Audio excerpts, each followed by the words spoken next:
following our clubs in Europe on a Scottish Football Zone special. There we go. We're back again, and I think it's the first show with Gig for wee while that we're quite positive about the teams tonight. Give run down the scores.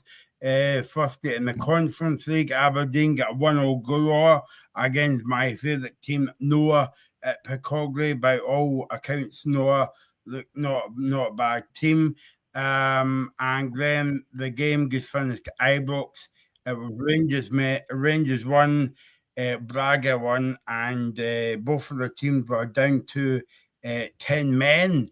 And I think the score of the night, Ethan, was Feyenoord 1, Celtic 3 away from home. We're going to talk about the Rangers match in more detail in a minute, but how do you sum up tonight? Yeah, mixed emotions, because I think the Celtic result was an excellent one to go over there to Rotterdam. I know we said before in the pre-show that Feyenoord have lost 4 of the last 5 coming in this, now 5 of the last 6, but they're still obviously a club with great pedigree, sitting second in the Eredivisie. They have some top quality players worth multi-millions, so it was never going to be easy. Celtic would have to weather storms at periods, and they did, but they performed excellently and deserved their 3 points in the night. And a massive away win in Europe, which, as we spoke about, doesn't come round too often for Celtic. The first time in 4 years since Ange Postecoglou's side beat Ferencvaros in Budapest. So yeah, a massive win for Celtic, and you thought maybe at half time in the 8 o'clock games that we were going to get 2 home wins for Aberdeen and Rangers, with both of them leading at the break, and then the both Noah and Braga get equalisers in the second half, which is a little bit of a dampener. I think Celtic have put themselves in a really good position to qualify now, probably just need 3 more points. Rangers, they'll see it as one that got away with Braga going down to 10 men and being a goal up, but they're still in with a fighting chance if they win their last 3 games, and the fixtures aren't the most difficult maybe compared to some of the other ones you could have in the Europa League. For Aberdeen, I think that's probably their opportunity at any knockout football beyond the league phase gone tonight. I think that was their best chance to get a win, and unfortunately they couldn't hold on to their lead. So yeah, but not the worst night. We've definitely had worse this season, certainly. So at least we're talking about one of our teams going away on the continent and picking up a really impressive result. Robbie, it was a mixed night, but I think this is the first time that we've did our show in first tonight, and we feel kind of upbeat, because every week me and Ethan's been here, and we've always kind of struggled to kind of like talk up Scottish football. Well, the Scottish teams in Europe. I see Mr. Reagan's not turned up for the night time show after predicting Celtic to lose 4-1 earlier, but I think, but by the way, Robbie, Ethan's not heard this because I put it in our group chat as well. So when we talk about Feyenoord and Celtic, what we're going to do is we're going to bugger off, like me, you, and Ethan, and let Reagan take over the last half an hour and see why Celtic never get beat 4-1 tonight. I can't wait to hear his reasoning, but no, it was a brilliant win for Celtic, and the glimpses of the game that I saw, a deserved win for Celtic as well. You know, there's players we'll get into. I thought the first goal Celtic scored was absolutely excellent, and it's something that we've not seen this season. So to see a team like Celtic who, you know, but I think you guys rightly pointed out, haven't been playing exactly brilliant as of late, especially in the league, to go over to such a high reputation team, you've got to say, in Europe, a really big crowd as well. Even I think you mentioned there was maybe a few fans missing, but they still packed out in their numbers. So to see Celtic go out there and at the end of the day be comfortable in their scoreline, it's a brilliant result. In terms of Rangers one, obviously there's a lot of VAR drama that happened in that game, 2 red cards at the end. Rangers, I think the general consensus that I've gathered is they probably played worse when Braga went down to 10 men, which is always something that you find in football. And then Aberdeen, as Ethan said, I think they'll probably be quite disappointed they never get away with 3 points. But I mean, look, at the end of the day, guys, it's a positive night in European action for Scottish teams. I mean, no one lost, so that's always a positive. Yeah, I was just looking at it there. Obviously, from the 3 games tonight, between the 3 sides, we pick up 5 points. From the other, what would have been 11 games between the 3 sides, they picked up 5 points. Rangers obviously didn't pick up any. Aberdeen picked up 1, and Celtic had picked up 4. So we've doubled our points tally for the league phase season tonight, which shows how really bad it's been for the Scottish clubs so far this season, and hopefully in the second half of the campaign it can be a real turnaround. As I said, I think Celtic should have enough to get 3 points, win one of the last 3, and they're pretty much there in the knockout rounds. For Rangers, they'll probably have to win all 3, but as I said, I think the fixtures are a little bit easier. They've got Ferencvaros away, who are sitting 6th in the Europa League, so maybe not an easy fixture, but on paper you probably would have picked that out as an easier one. Ludogorets Razgrad of Bulgaria, who are sitting in 25th, and then the last one, which is maybe one of Rangers' most difficult, Porto away, who are sitting 8th. So maybe not the easiest, as I said before, but I think Rangers can do it. But I think they'll see tonight as a massive missed opportunity. As I said, leading 1-0, the Braga go down to 10 men. How much of a red card it was is debatable, same as probably Diamandi's second yellow. But at the end of the day, when you're 1-0 up and the other team go down to 10 men, you've got to see out those 3 points. And I think Danny Rowe and his players will be kicking themselves because they missed out on a real opportunity to put their first win on the board for the Europa League phase season. I thought as well, Ethan, watching the Celtic game, how good Celtic were tonight, but and then you turned over Ibrox as well, and the first thing I noticed about the game was the atmosphere. I don't know if that Alex will be on the show tomorrow, I think, but the atmosphere was flat for like a big kind of like European game as well. But also I thought Rangers were flat as well on the park.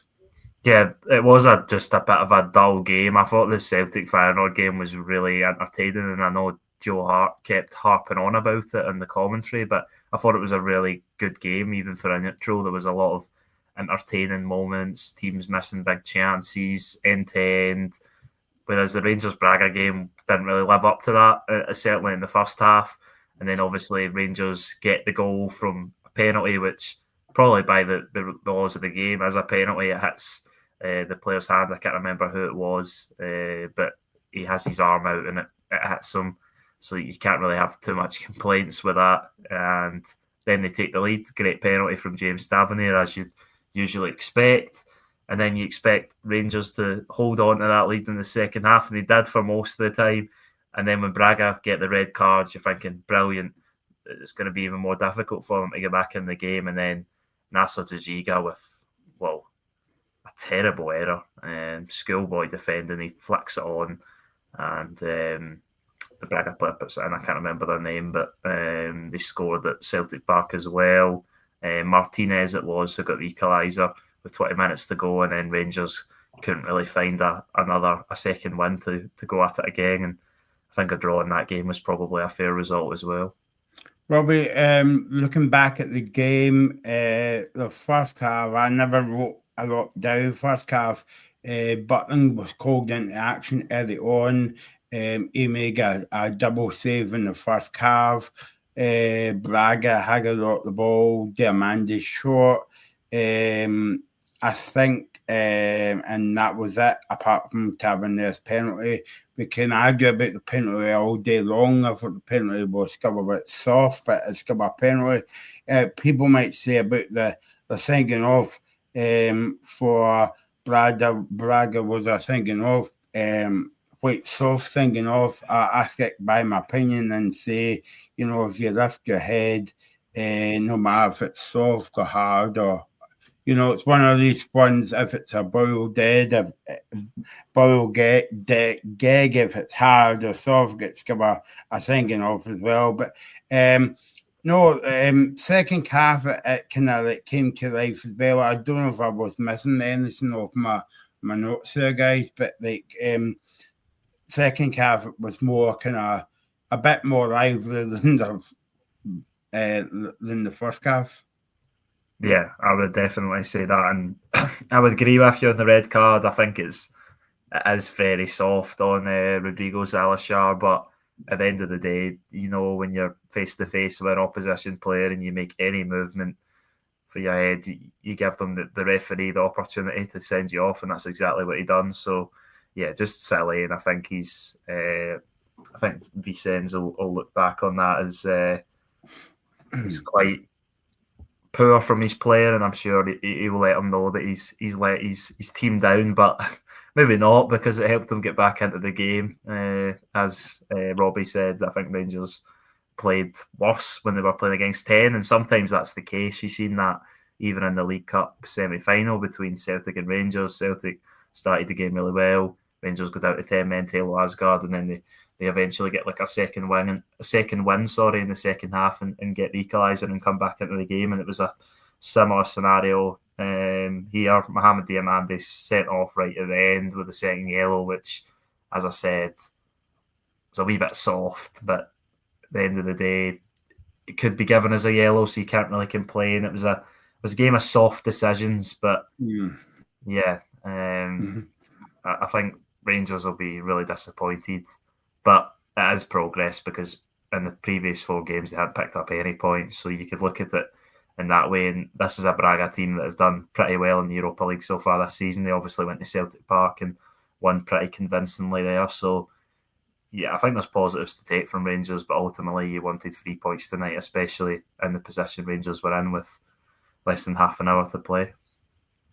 I'm just glad to see the referees. Well, the referee Ibrox was constant in his decisions. I mean, you know, with as Scottish football fans, go through a lot of inconsistency. So to see the referee actually sticking by both yellow, the second yellow and the red card, and go, no, look, I know they're both soft, but I'm still needing to send them off. Then, you know, that's a positive for me. But I just sort of want to get a word in.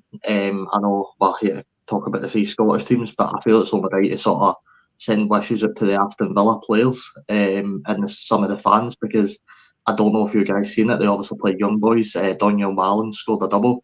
As he was going to celebrate, he gets struck with something and cut his head open. And I also seen videos of the young boy fans attacking police officers. So I just sort of want to send my wishes out to Aston Villa fans that night, because I can imagine it's probably going to be quite a terrifying scene if you're there in person. But I mean, look, going back to Ibrox, I think you're right, Ethan. I think both of them need to be given as red cards. You know, Diamandi's, as much as he's not even looking at the player, he does have his arm extended, which is only going to result in a second yellow card. And the red card for Braga is, as you said, you know, it's soft, but that has got to be given. So I'd agree with both of them, and I'd say that's probably the correct decision. Yeah, and I agree with you, Robbie. I hope everyone in Birmingham concerned at Villa Park is safe and well, because I did see that after Daniel Mallon's first goal, the young boys fans were throwing lots of missiles onto the pitch, and unfortunately he gets struck by one of them. But it was nice to see him go on to continue and then get a second goal and rub it in the face of those fans again. But yeah, hopefully everyone's okay, because it's not the scenes we like to see with football. There's obviously, you like to see fans being passionate about their team, but there's a line, and I think the line was crossed there.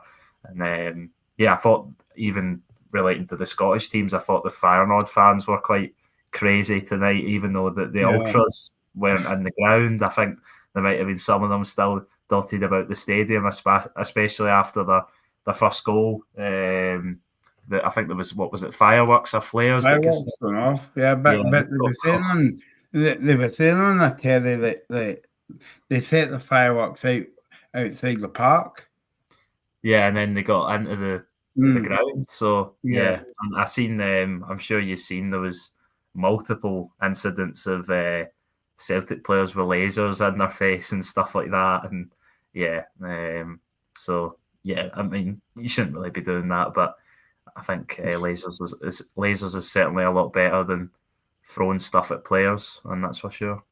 Yeah, no, I never heard that, Robbie. So I hope everybody's okay there because, yeah, I mean, I always get annoyed when I hear stories about that because, like, UEFA always plays a video before the games and they play fair play, and obviously that for the team and the fans, but obviously the more it doesn't matter how many times they play that video, it doesn't seem to be going in. It's probably going in one ear and out the other, and that's quite sad and disappointment. But yeah, I mean for the Celtic final game as well, fireworks going off and laser pens as well, and I'm sure Joe Hart's again commentary that I see you or something. But that's not the first time we see. I can't remember what game I was watching. I think it was last season, and maybe it was a European game or maybe not. I can't remember. But the boy was shining a laser on. I think it was. I can't remember the team, but it was a penalty kick. I'm sure maybe it's a Scotland game. I'm not actually sure. As well, but I don't like to hear these kind of things, you know. Yeah, it's something that's really difficult to deter as well. Obviously, lasers can be in such a small thing that's so easy to hide to get into a ground, and it makes it really difficult. And it's something I don't think we really see in Scottish football, but certainly across Europe and across South American football and further away, that is something you see. But ultimately, it didn't get to the Celtic players too much tonight because they were the better team, and despite Feyenoord taking the lead, which I thought it was going to play into Reagan's theory that Feyenoord get an early goal and then go on to romp Celtic, but obviously it wasn't the case. But it was a really nice goal from them, really well worked. It was who was it that played the really nice ball? It was Luciano Valente that played an excellent ball in behind to Sam Stein, who squared it to Ayase Ueda, the Japanese striker, who looked really dangerous. He had another big chance in the first half that Kasper Schmeichel saved. And I was speaking before, they had 13 goals in 13 league games this season, so he was always one to watch out for. And yeah, you thought it might be a long night for Celtic, and I think Martin O'Neill said that after the game, that it would have been easy to sort of collapse after an early goal like that, just outside the opening 10 minutes. But Celtic fought their way back into the game after a positive start. Luke McCowan missed the sitter before they had even scored, and I think it was offside at the time, but the commentary team were saying that it could have possibly been onside. So, yeah, lucky for him that he made up for it, especially with the first goal as well, because he plays that really nice ball in behind to Rio Hatate, who sort of hooks it over to the back post. I don't know if he was trying to play it to Daisen Maeda or if he seen Yang coming in at the back post, but it was a nice finish from Yang as well, because he did still have quite a bit to do when it came to him at the back post. But I thought Luke McCowan put in a shift, because obviously I don't think he was excellent, but it's not his usual position, and playing out there, he put in a shift, obviously involved in one of the goals as well. So, but I think all the Celtic players put in a shift. The back four, Colby Donovan made some excellent challenges. I thought Arne Engels had a great game. Rio Hatate was back to his best. And Daisen Maeda looked like he was back to his sort of pressing best. He was pressing the ball really well, and obviously that's where the second goal comes from. The Feyenoord goalkeeper, Wellenreuter, makes a mess of it, and then Rio Hatate's get the easy tap in to put Celtic ahead at the end of the first half. There we go. A comment coming in for Leo on Facebook. He says, coming from another Rangers fan, that was never a red card. Now, I think there's going to be a divide going to panel about this, because I know Robbie said it was a bit soft. Ethan, I think you said it was a bit soft as well. But I mean, I agree with you, it's a bit soft, right? But if you lift your head or put your elbows out or whatever, it's still a red card, whether it's soft or not. Yeah, exactly. it's something that you just can't do. And I said that somebody was asking me, was it a red card? And I went, it's ridiculous and it's very soft, but I knew they were going to give it as a red card because as soon as you make that motion of moving your head when you're face to face with an opposition player like that, and Nico Raskin goes down, quite rightfully so, and it's usually ends up being a red card. Obviously, there's more straightforward ones where you actually headbutt the player. I wouldn't really call it that, but just a stupid thing, and he'll look back on himself and he'll be kicking himself because it was a really silly thing to do, and ultimately gave the referee the chance to make the decision. And I don't think you can have too many complaints about it. Robbie, No. what about you? I agree with everything that Ethan says. I think it doesn't leave the referee with much choice, to be honest with you. It's really soft, and to be honest, I mean, look, we're no referees, but I don't think I'd begin that, to be honest with you, as a red card. I don't think I'd begin the Diomande one either, to be honest, but I don't think he leaves the referee with much choice, and I think if the referee, as I said earlier, if he's going to make one decision, he's going to make both, and at the end of the day, both of them shouldn't be making that motion. Neither of them were the two situations with the arm in the head. And as Ethan said, you do leave the referee with no choice, but that comment there for Jamie off the underside about Yang, I mean, Yang must have thought he was playing in Paisley tonight, no Rotterdam, because he really did come on the first sort of 30 minutes I seen. I thought he played really, really well. Even I think for me, one of the big players for Celtic on the night was Maeda. You mentioned his pressing. I think he probably needed a game like that. I think he needed to pound on the goalkeeper like that, get the ball back, be the reason that goal happens, because listen, I think it's fair to say this so far in the start of the season, he's not really been at his best, and I think a game like that will really, really help him out in the long term.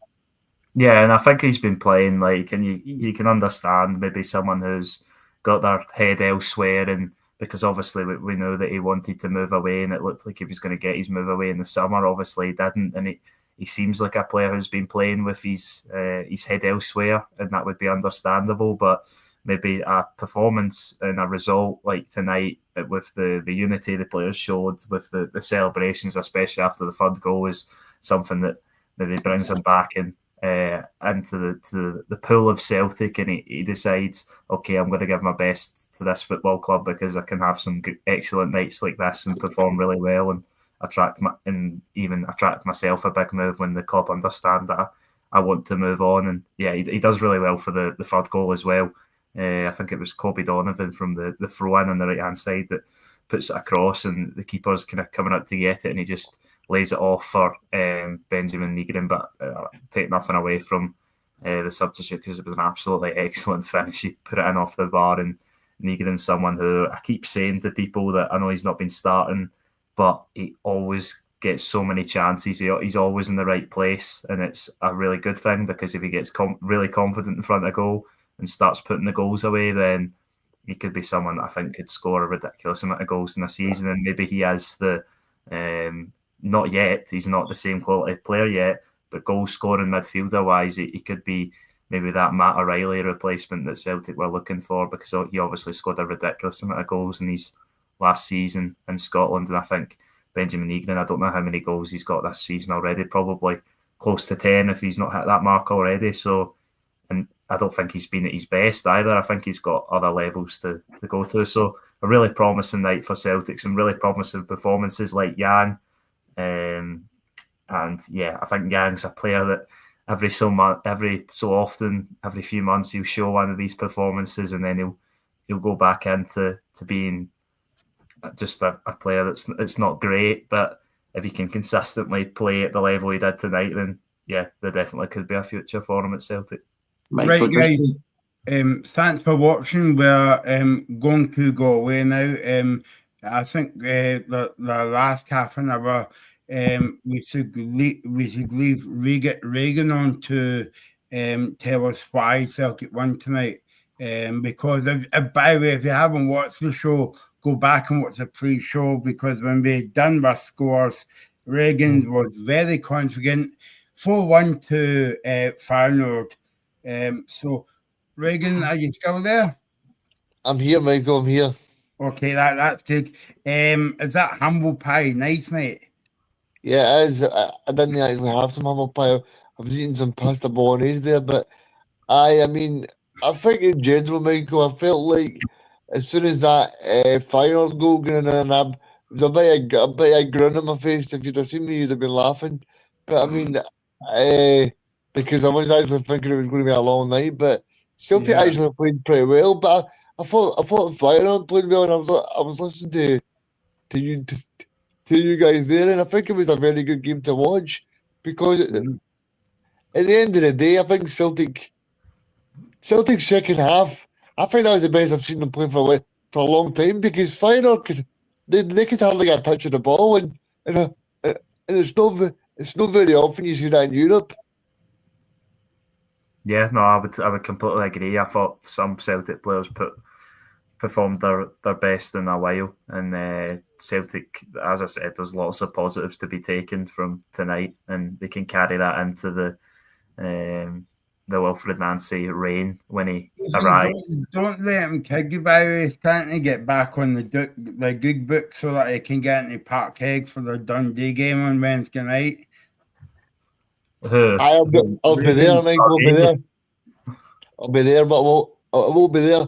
Looking forward to seeing Nancy's first match. But I'm interested to get you guys' thoughts on it because somebody that I thought was really good today was Donovan. Surely this again, Steve Clark's going to be looking at it because he's much better than Tony Ralston. Is he better than Hickey and Patterson though? That's the bit inevitably by the time I don't think Patterson will be selected for the World Cup, but I do see what you mean. But I think Donovan's a better choice than say Ralston for me, Robbie. Yeah. I think they're two different players, and I think Kobe Donovan is sometimes very raw, and he does play like a really sort of young, inexperienced player. Obviously, that's what he is, but sometimes, even tonight, he makes some slide tackles, and the Feyenoord players sort of come away with the ball and stuff like that. I feel like sometimes Ralston can be sort of rash as well, don't get me wrong, but I feel like he's a little bit more measured sometimes, and I just feel like he's a little bit more of a safe pick, I would say, and I think that's why Steve Clark will select him. Obviously, he's got the experience. The big thing for me, though, Ethan, is Donovan's ball ends are much better. You look at that ball he played across for Maeda and then the goal for Nygren, but I just think that Ralston always lets you down. It always hits the first man every time he puts a ball across. That's definitely a fair point. I wouldn't disagree with that, but to be honest with you, Ethan, apart from Ralston, I think the very first season under Ange, he was very good. But see, apart from that, he was terrible against St Mirren. He kept playing the ball back. The way, I mean, Robbie was in the stadium. I don't know what you felt, Robbie, but I thought Ralston was terrible on Saturday night. I don't think Ralston was great, to be honest with you. But I think Ethan's also right. I think if you're Steve Clark in your mind, you're probably going with the safe option, which Donovan's going to get a million chances in the Scotland squad. We know he's got the potential for it. He's clearly good enough to know. It's just about when we put him in. You don't want to fling these young guys. I know we love to go on about it, and Mike, I know it's your favourite subject, but we don't want to be rushing these guys in too soon, and potentially going them out. That can happen to players. So Donovan's time will come. Whether it be next year, the year after, whenever. I'm sure he will get plenty of opportunities in the Scotland team. But I want to ask you guys about a player that Ethan mentioned, Benjamin Nygren, and he's a player that even I think he summed him up pretty perfectly. If he can get himself into these positions, which he's really, really good at, and he can get goal confident, he'll be a fantastic player. And I think for me, he's always been one of the players that I feel fans unnecessarily criticise at a lot of the time because of his price tag, and that is the only reason. It's like it's Kilmarnock signing Marcus Dackers for doing in England, or it's St Mirren signing these guys for England, or bringing in Malik Dystow for Ireland. If this was any other player in any other team, it's a case of, look, he's going to take a while to adapt to this league. It's a very different league for playing there where he was playing football before. He needs a chance. He needs to get settled in. And I'd say he's probably turning the screw, and I think he will, as the season goes on, prove a lot of people wrong. Because I said it in the first game of the season, by the way, Celtic v St Mirren. I thought he was good on that day as well. A lot of people disagreed. A lot of people didn't think he was too special, but I did pick him out straight away, and I said to people, I think he'll be a really, really good player for Celtic, and I stand by it. I still think he will be an incredible player for Celtic come the end of the season and get into next season as well. Yeah, and he's a player who he doesn't always sort of play his best, it feels like, but you can see that he's got something that could be really useful, and you can see why Celtic signed him for, I think it was $1 million or something around that, because of his contract running down. And in the Scottish Premiership this season, I'm a big fan of this stat. I know not everybody is, including Martin O'Neill, but expected goals, he's got the third most in the Scottish Premiership, and for a midfielder, that's pretty good. The only players with more are Apostolos Stamatolopoulos and Claudio Braga. So I'm glad you said that, Ethan. he's obviously, not the easiest name, but he's obviously a player that gets himself into the right positions. And I remember the Sturm Graz game especially, where he had tons of chances. He obviously got his goal in the end, but tonight it only took him one, which was obviously ideal for Celtic because they weren't getting many in the second half. But they kept the ball really well and defended well at times as well. And Feyenoord never really put Kasper Schmeichel under too much pressure. He made some really solid saves, but I thought Celtic were well worthy of their win, and they can carry that into the remaining 3 games of this campaign and the league and cup final. What's your thoughts, Ethan, about Luke McCowan? Because when Reagan regularly came out, I was happy from a Scottish point of view that he's playing, because I like McCowan as well. And I know, like Bobby was, we were talking about the Scotland squad there, and I think I don't think it's too early for Luke McCowan, but I do think he should get more game time for Celtic, because he's got something there, Ethan, for him to be in the Scotland squad. But before that, he needs to get in that Celtic team, and I don't think that performance would do him any harm, and maybe starting the game on Sunday against Hibs. Yeah, exactly that, and maybe starting in his more favoured position, because I think tonight he's done a shift for the team, and he done that the other night in Paisley as well, where he's playing out on the right hand side. It's not his ideal position, but we know the quality Celtic have got in the central midfield area when all the players are at their best. Even Paulo Bernardo got off the bench tonight, so yeah, it's difficult for him to really sort of nail down a place in that midfield, especially when one of the 3 midfielders, Callum McGregor's going to play every week, every game even. So it's difficult. But I think if he can really find the best form of his life, I think it would need, and he can nail down a position in that starting 11, then maybe he can be on Steve Clarke's mind for the Scotland squad. But this is the great thing we've got now, that we've got to a World Cup very early on, that all these players have the opportunity to rise to the occasion and become sort of players who weren't part of the squad before, but Steve Clarke can't deny them if they're playing so well. And I think it would be, I agreed with, I think it was Robbie that made the point, that you don't want to rush some of the younger players in. I know we always talk about giving the younger players the chance when they're good enough, but for Kobe Donovan, I don't think it's the time yet. I think he needs a wee bit more game time and experience playing for Celtic. You look at someone like Dane Murray was thrown in for the Hearts game by Brendan Rodgers, and look what happened to him. And I know he's not as young a player, but that almost ended. I thought that would end his Celtic career. I didn't think he would play another game for Celtic. Obviously, he has since then, and I'm glad for him, because you don't like to see that happen to someone. But you could throw Kobe Donovan in for a big match, and then he never bounces back from something like that. So yeah, you've got to look after your players, and I think his time will come, and I hope Luke McCowan's time will come as well, because I think he's a really good player. Whether he'll get that chance playing for Celtic, I don't know.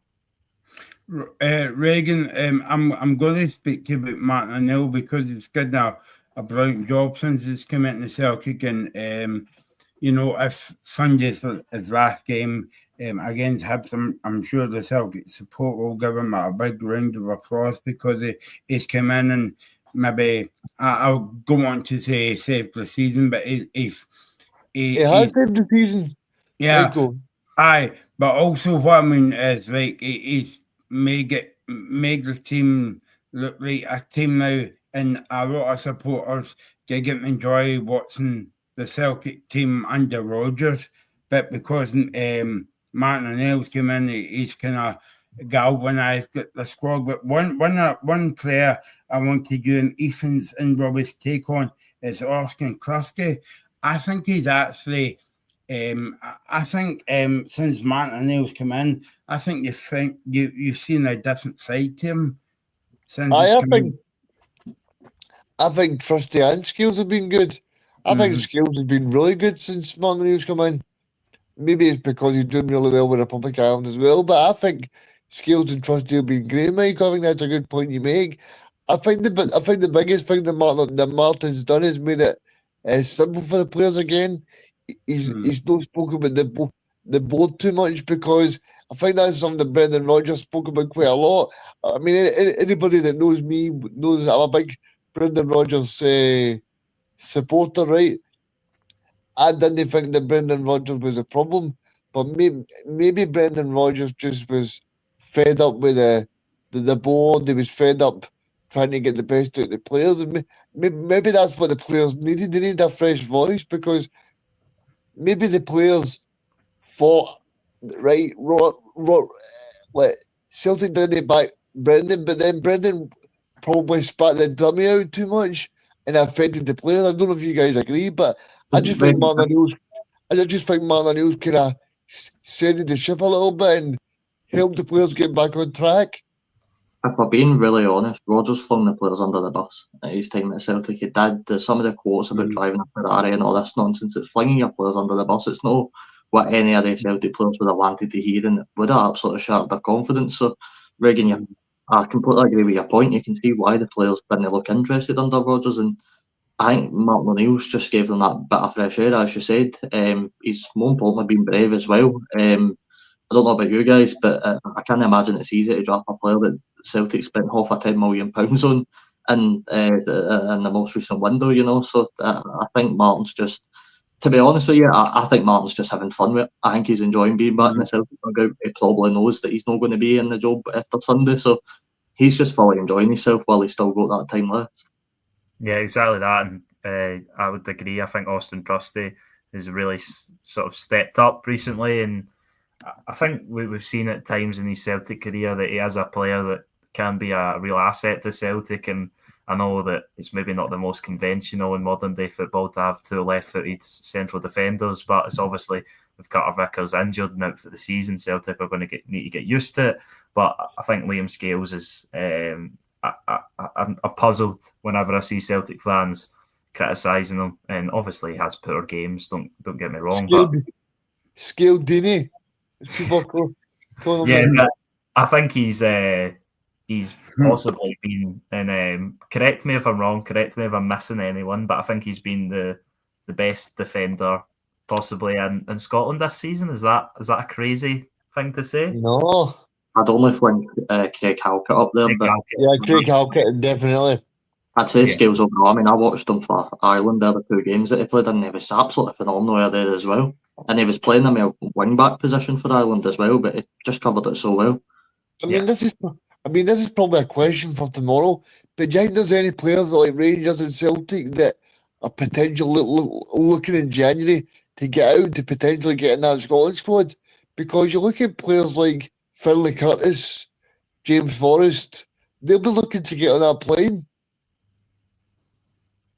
Do you want an outside shout for a non-Rangers and Celtic team?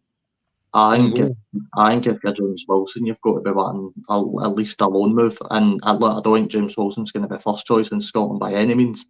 But let's be honest, there's a striker spot open. There's only so many times we can call up George Hurst and he's not going to go on the pitch before, that spot gets taken. So I think if you're one of these guys like James Wilson, or as you said, James Forrest at Celtic, you've probably got to be looking at that spot and thinking, if I can get on a goal scoring run here, then I'm going to be in that team.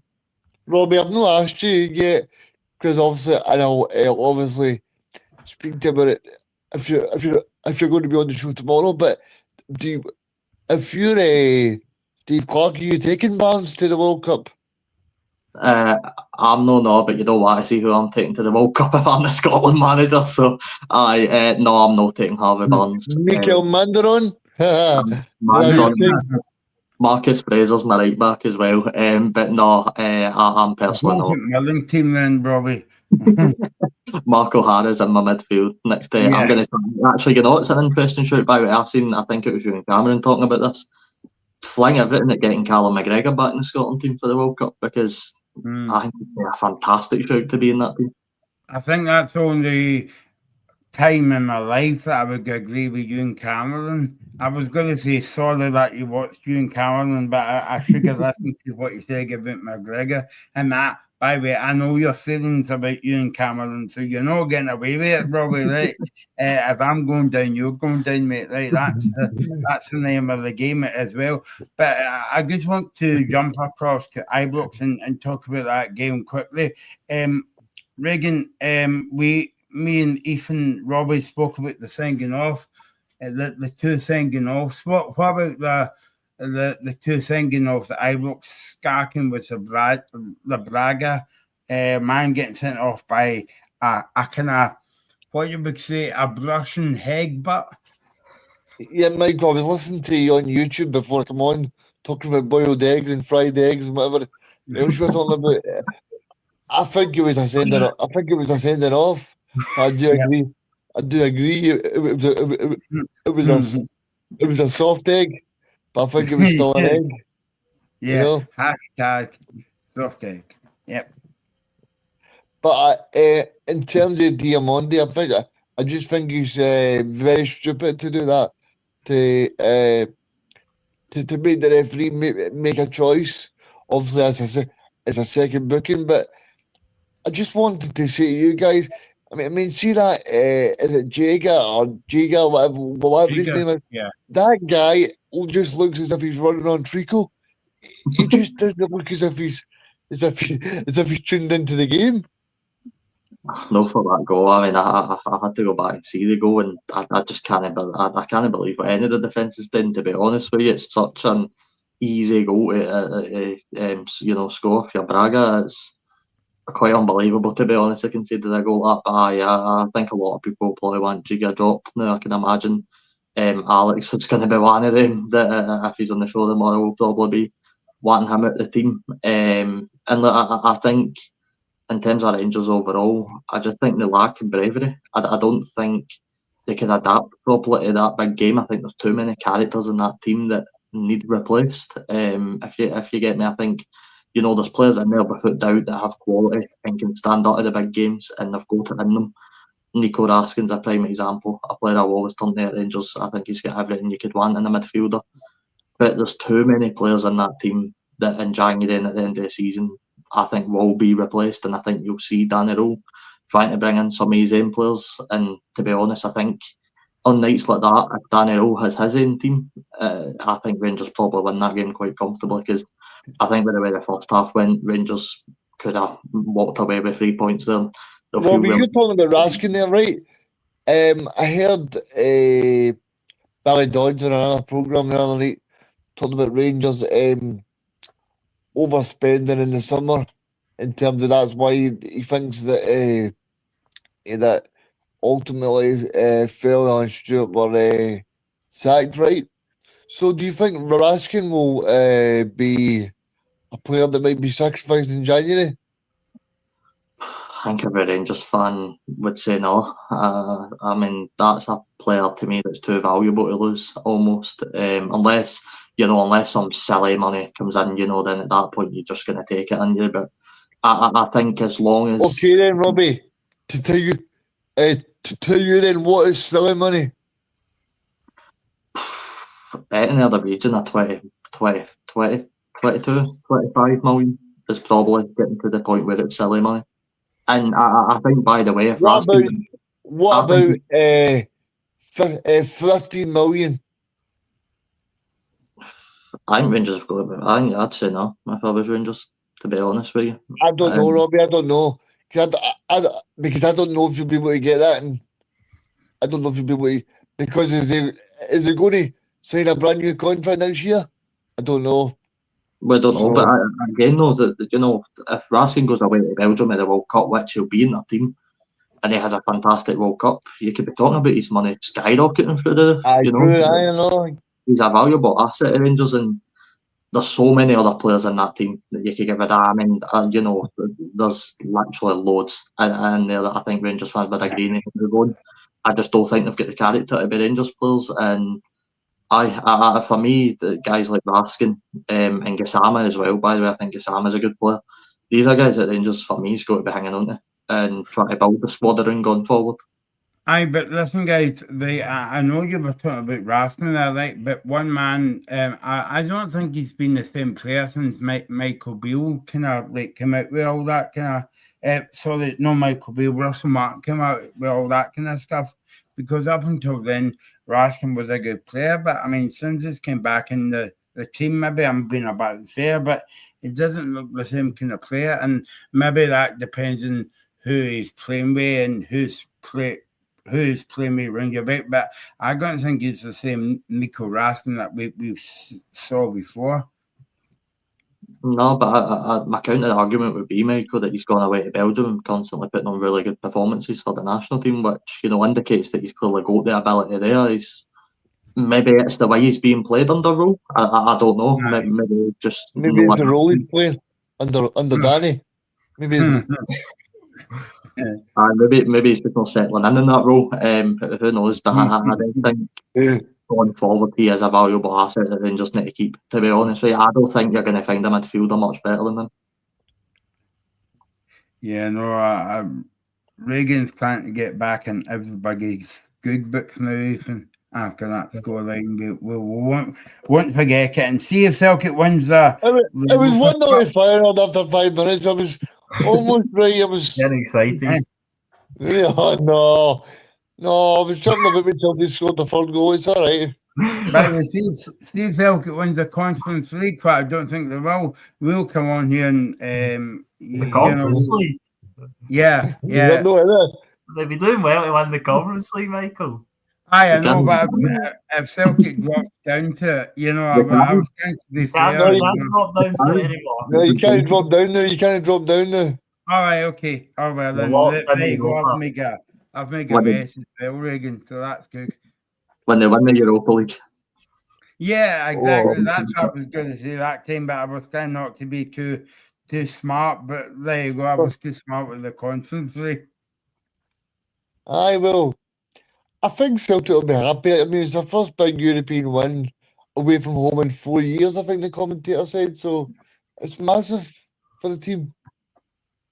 Yeah, probably you'd imagine as well. Martin O'Neill really would have wanted that because let's be honest, it's probably going to be his final European away day that he manages. So he probably would have wanted to go out in that high as well. Unless something drastically changes over the next couple of weeks. He would have wanted to go out in that European away win. Yeah, sorry, mate. No, on you go. No, and for all the old people out there, a bit like me, 2001, I watched the game Gigi Agat, and a lot of people was like that. Who? Agat? I think Celtic beat Ajax. Was it 2-1? 3-1. 3-1, yeah. As well. But in Reagan's case, it was 4-1 to Ajax on the night. By the way, I'm never going to let that go, Reagan. By the way, that's so funny. But I mean, I think I don't know about you guys, right? But I know Robbie didn't see much of the Rangers game tonight, right? But looking at the two teams head to head, both of them aren't brilliant, but Celtic just edge it in terms of just get more quality players in the team. Would you agree with that, Ethan and Reagan? I'm thinking about McGregor. Yeah, I would agree with that. I think they have at the minute, and I feel like Danny Rowe. I don't know if any of you agree, but I feel like he's playing with he's fighting with an arm behind his back at the minute because it's not his players, and I think we all understand that the recruitment was terrible in the summer, so the players he's got aren't really good enough, and he has to kind of make do with what he's got because obviously it's not a transfer window yet, and he'll be hoping that he gets backed and gets some players in January that can help him sort of turn it into his team and his way of playing. Reagan? Michael, I think you're spot on. For once, I think in general, Michael, I think Celtic will be pretty happy with this. What the squad are doing at the moment. I think it'll be interesting to see because I read yesterday from a few Scottish journalists saying that Wilfred Nancy's already said about players he wants to bring in January. So it'll be interesting to see if he taps into them to the American market or he goes to Africa or he goes to France where he knows. So I'm looking forward to it. Wait until we find out Dermot Desmond's on a golf course somewhere in America when he wants to try and send me on to America. But no, I think on your point about Rowe, Ethan, it is interesting. I always look back now and how actually bad was Russell Martin behind the scenes. You know, we seen a team playing football that was just really bad to watch. But if they guys weren't even getting motivated in league games, you know, it shows the improvement that Danny Rowe is, Russell Martin, that, you know, he can get them motivated. Albeit, I think they'll probably be disappointed they never get away with the 3 points tonight. But it's another point on the board. It's one more point that Russell Martin managed to get in his Rangers tenure. So I think it just shows you, Robbie, that see, as long as you're winning matches, nobody really cares. Yeah. He's not Danny Rowe's not. He's not come in and done it. He's not revolutionised football, but he started getting Rangers winning league games, and ultimately that's the bread and butter, and that's what you need to do. And they're willing to forgive that the performances haven't been great, and the performance wasn't great, I don't think, again tonight. But it's not his players, and the players, I think everybody understands, the majority of them brought in the summer are just not good enough to play for Rangers Football Club. And you've seen that tonight. I think the centre-back partnership is, no disrespect to Nasser Jaziga and Emmanuel Fernandez, but I just don't think they're of Rangers quality at the minute. And I know they were in previous transfers, obviously, to Rangers for Fernandez, but from Partizan Belgrade to Wolves for Nasser Jaziga, they're a combined £13 million worth of central defenders. But then you've got Yusuf Chermiti, who's a £9 million player or whatever. So money doesn't always buy qualities, what we've seen in this window for both Celtic and Rangers. And sometimes those untapped markets and cheaper players is where you get your value. Look at Hearts as the perfect example. St Mirren, obviously, with how well they always recruit under Stephen Robinson as well. So, yeah. It really is telling that a guy that, you know, Bojan Miovski, that's scored so many goals in Scotland and been magnificent for seasons with Aberdeen, can't even break in ahead of Chermiti. And, you know, I'll always say, like I said when Adrian earlier, Chermiti can't help his price tag.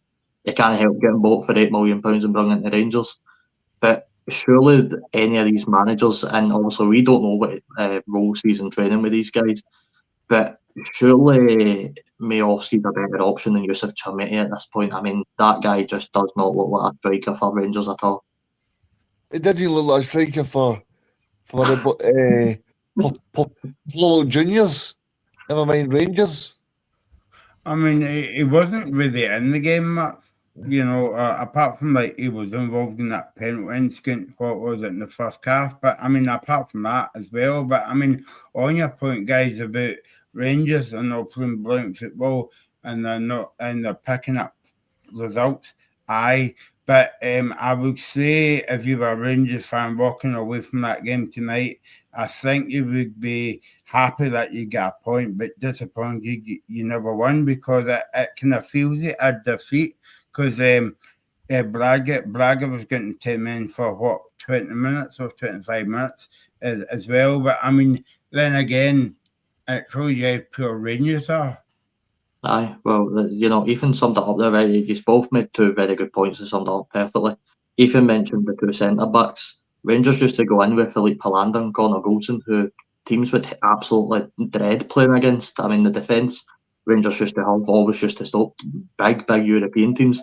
Up front, Michael, you mentioned Chermiti there, even though he had a quiet game. Morelos used to have quiet games, but he'd still pop up with these moments that it'd come alive in games. So, yep. I think that's the perfect representation of where Rangers are at right now. You know, all over the pitch, they're just no the same as what they used to be. And I get it, it's hard to replace that type of quality. And, you know, I don't think once in a blue moon you'll find a Alfredo Morelos that's bagging that many goals in European games and all that stuff. But the recruitment's been far from good enough. I think you could say the same thing about Dessers as well. Even though Dessers missed a lot of good chances, he still scored a lot of brilliant goals. I mean, I still go on here about the goal that he scored down in against Man United. And then I think it was the next day, the next league game he scored against Dundee United, and Yeah. it was on half volley as well. So, it was you two know, world class yeah. goals, and he's a player who scored. He was top scorer in the Premiership last season, and you look at what Rangers have brought in to replace him and how many goals between Miovski and Chermiti. It's a big mistake that they let Dessers go. And if he wanted to go, then there's obviously not much he can do. But I just think Rangers should have done more to try and incentivise him to stay, because I think they're really missing him. And it's been one of their struggling points this season has been goals.